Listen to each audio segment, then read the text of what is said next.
तो आज का जो हमारा टॉपिक है वो है प्रोकैरियोटिक कोशिका और यूकैरियोटिक कोशिका में अंतर। प्रोकैरियोटिक कोशिका और यूकैरियोटिक कोशिका में क्या अंतर होता है, इसको हम लोग समझेंगे, बहुत आसानी से समझेंगे। तो सबसे पहले जो प्रोकैरियोटिक कोशिका है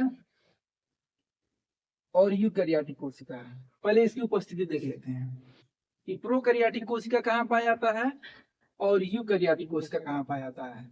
तो जो प्रोकैरियोटिक कोशिका होता है वो जीवाणु में पाया जाता है, यानी बैक्टीरिया में पाया जाता है, यानी ये जीवाणु में पाया जाता है।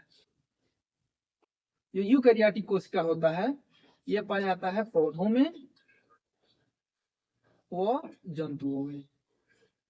ये पौधों व जंतुओं में पाया जाता है।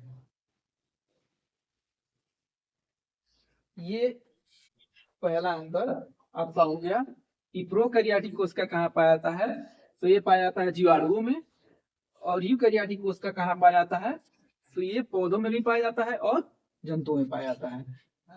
अब इसका दूसरा अंतर समझते हैं। जैसा कि इसका नाम है प्रोकैरियोटिक, आपको पहले भी बता रहे थे कि प्रो का मतलब होता है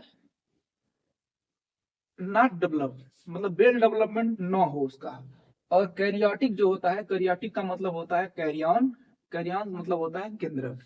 यानी जो प्रोकैरियोटिक कोशिका होता है इसका जो केंद्रक होता है वो केंद्रक वेल डेवलप नहीं हो सकता है, और आप कह सकते हैं कि जो केंद्रक है यह अल्प विकसित होता है।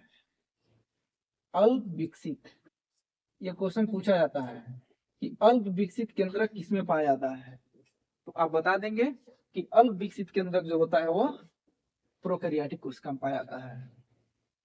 और इसमें जो केंद्रक होगा, जाहिर सी बात है, यू का मतलब होता है ट्रू या वेल डेवलप।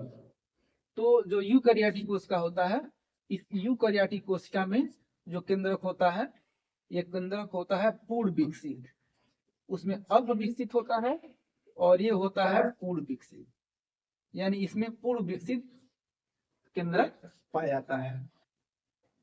तीसरा अंतर प्रोकैरियोटिक कोशिका में, जो प्रोकैरियोटिक कोशिका होता है इस प्रोकैरियोटिक कोशिका में हरित लवक नहीं पाया जाता है, इसमें हरित लवक नहीं पाया जाता है, नहीं पाया जाता है।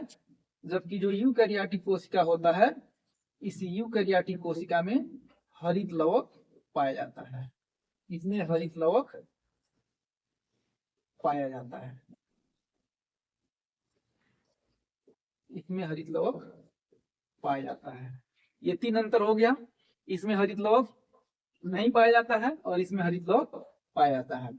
चौथा अंतर, इसमें भी जो प्रोकैरियोटिक कोशिका होता है इस प्रोकैरियोटिक कोशिका में जो केंद्रिका है, प्रोकैरियोटिक कोशिका में केंद्रिका नहीं पाई जाती है, प्रोकैरियोटिक में केंद्रिका नहीं पाई जाती है।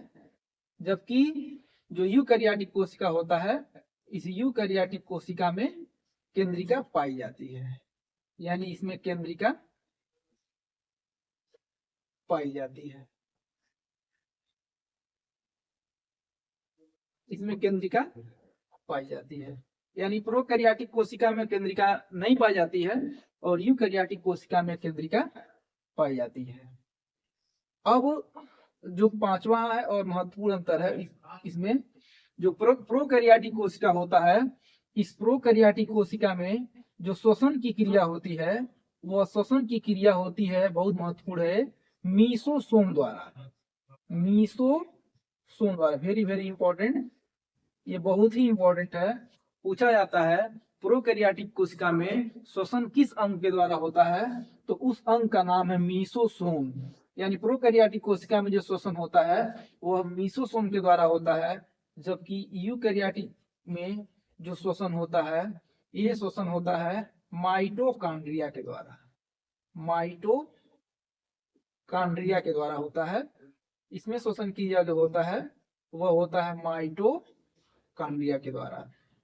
इस माइटोकॉन्ड्रिया को हम कोशिका का विद्युत गृह भी कहते हैं या पावर हाउस ऑफ सेल भी कहते हैं। तो ये मुख्य अंतर हुआ, 5 अंतर आपको बताया गया, जिसमें से कुछ क्वेश्चन ऐसे घुमा के ही पूछे जाते हैं। जैसे मीसोसोम मीसोसोम जो है उसका क्या कार्य होता है। तो मीसोसोम जो बैक्टीरिया में श्वसन का कार्य करता है। माइटोकांड्रिया का क्या कार्य होता है, इसका भी कार्य होता है श्वसन करना। और फिर ऐसे क्वेश्चन घुमा के पूछा आता है कि कोशिका का विद्युत गृह किसे कहते हैं। तो कोशिका का विद्युत गृह कहते हैं माइटोकांड्रिया को। इसको ऐसे बोलते हैं कि पावर हाउस ऑफ सेल किसे कहते हैं, तो पावर हाउस ऑफ सेल कहते हैं माइटोकांड्रिया को।